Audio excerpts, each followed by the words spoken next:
You may have heard the expression that the first step at being good at something is being bad at it first.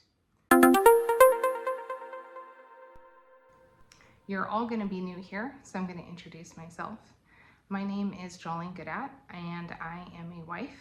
I'm a mother of 3 sons that are ages 14, 14, and 11, and we live in the eastern Sierra Nevada, and I am an aspiring minimalist. I am trying to transform to a simpler life. I've been biblically examining what it means to use my material goods in a way that is Christ honoring and to be a good steward. And that is something in my personal Bible reading time, something that I've really been examining over the last several years. So I'll just give you a quick recap of kind of where I've been on this journey. In 2019, the popular Netflix series Tidying Up with Marie Kondo came out, and it became a pretty big hit. It was something that was popular in social media, and so I decided to put it on. And the idea of simplicity, having a home that was easier to manage and easier to clean, really resonated with me. And while I would have distinct worldview differences with Marie Kondo, I appreciated how sweet and kind she was to the people on the show, how she could be so encouraging, and it just really motivated me to want to simplify. Well, as you know, 2020 was a year where a lot of us were home all the time, and I am a homeschool mom. So I was in a position where home has always been school, but home was the only place we could really be during the lockdown and during the quarantine time. And it really made me examine what I don't like about my home. And that made me sad, because having a roof over our head, we should be intrinsically grateful for that. And what it came down to was feeling like I couldn't manage my home well.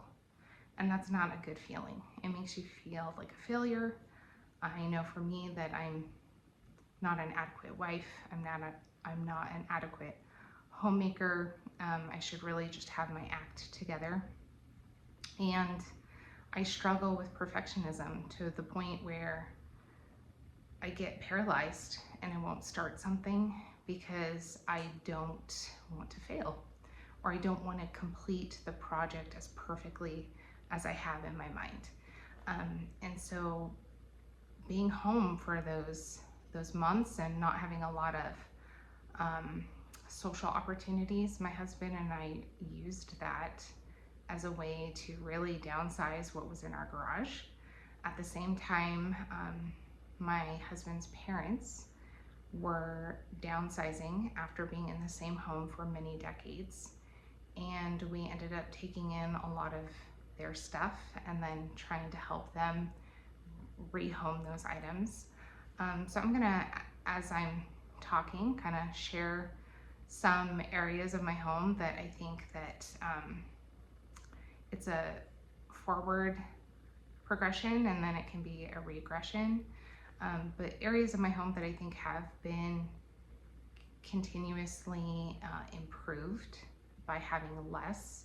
I've noticed that it's easier to be ready to display hospitality when my home is less full of things, because it's easier to tidy up quickly and to do the actual cleaning that needs to happen, like vacuuming, sweeping, dusting, all of those things.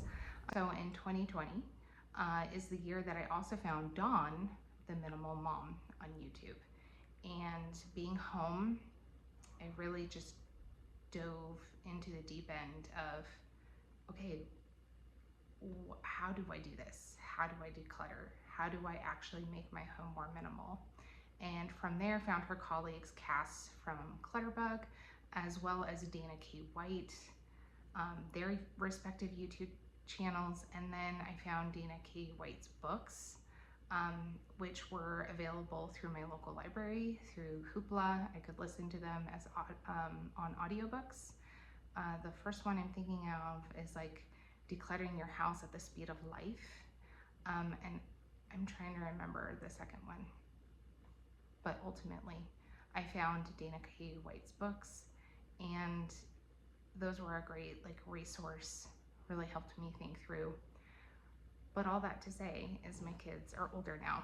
My twins are going to be heading into high school this coming year. They're going to be involved in some time-consuming extracurricular activities, and I'm just thinking through, I really would like my home to be, I haven't arrived at the point that I would like it to have been by now, right? I'm 5 years into this process, and I would say that I don't have the simplified home that I ideally would have liked to have had by now. And so I'm kind of using this as a form of accountability and I guess motivation, intrinsic motivation, because I think, okay, that spot on my bathroom counter, I could tackle that right now. But I know that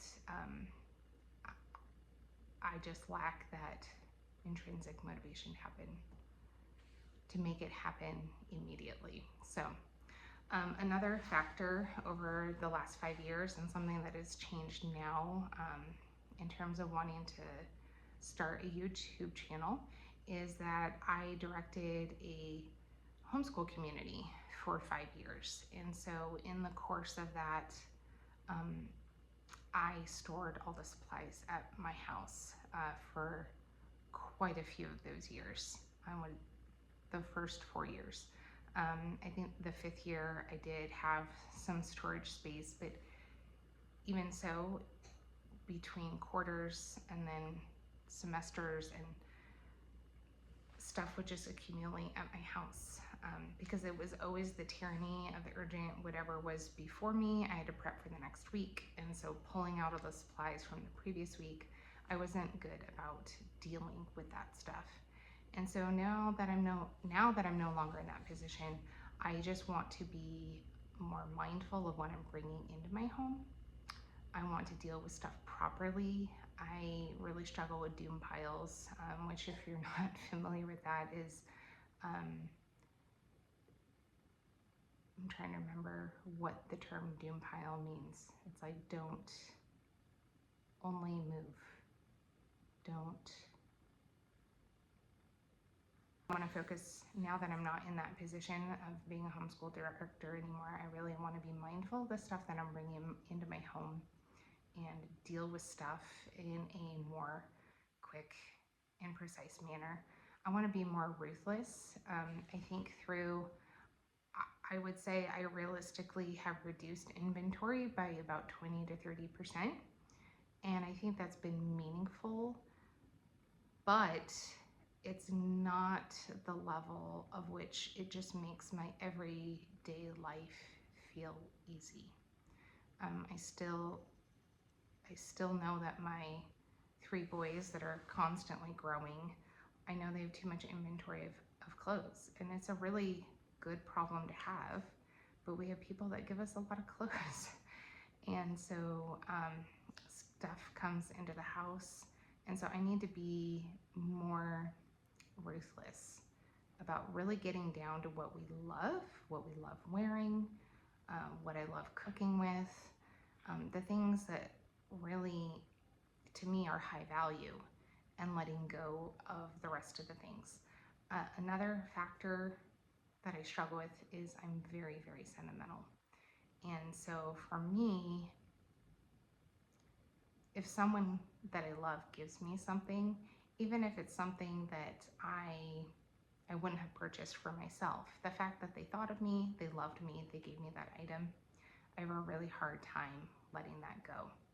And so in 2020, that's when I really started examining that this stuff wasn't serving me, and it was actually holding a really big emotional, I would say it was serving as bondage for me, because a lot of it wasn't always good memories. It was actually really negative memories. And so just learning that I I don't need to feel guilty for letting that go. When I talked about struggling with perfectionism too, another factor is I feel like I always have to find the absolute right, perfect way to get rid of something. So whether that's recycling, whether that's trying to find someone on a giveaway free page on Facebook, finding the right charity organization. And so I think that has really hindered a lot of my progress, is that I get like so kind of trapped in that, okay, but somebody could use this useful item, and somebody out there could. But what happens is it's like I can post stuff, people no show, I end up holding on to this stuff for like way too long. It just ends up sitting in, you know, my guest room slash office slash kind of homeschooling room. And so just learning to let go of that guilt and examining that I don't need to have a scarcity mindset. I do trust in a God of provision, and that He has given me more than I need, and that it is good and wise. Like, we don't want to be wasteful. I definitely am trying to be much more mindful of, for example, clothes.